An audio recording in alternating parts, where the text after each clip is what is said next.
Praise the lord. అందరికీ వందనాలు. ఈరోజు వాగ్దానము, నీ ఆత్మ వర్ధిల్లుచున్న ప్రకారము నీవు అన్ని విషయములలో వర్ధిల్లుచు సౌఖ్యంగా ఉండవలెను. 3 యోహాను 1:2. అన్ని విషయములలో వర్ధిల్లుటకు మనము ఏం చేయవలెను? మన ఆత్మ వర్ధిల్లునట్లుగా చూసుకొనవలెను. ఈ విషయమందు మెలకువ గలవారు తప్పక వర్ధిల్లుదురు. ఉదయం లేచిన వెంటనే ప్రభు సన్నిధిని గడుపువారు తప్పక వర్ధిల్లుదురు.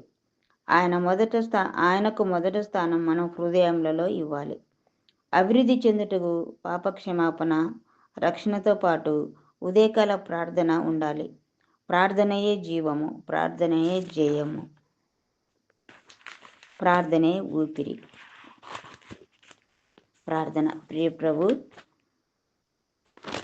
దానియేలు ముమ్మారు ప్రార్థించుచుండెను కనుక వర్ధిల్లెను.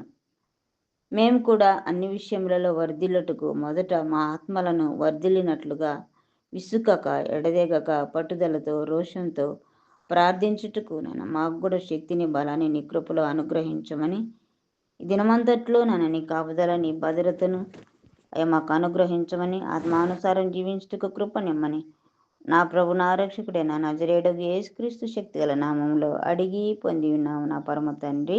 ఆమేన్. అందరూ కూడా వినండి, లైక్ చేయండి, షేర్ చేయండి, సబ్స్క్రైబ్ చేయండి. ప్రభు మీకు తోడైండును గాక. ఆమేన్.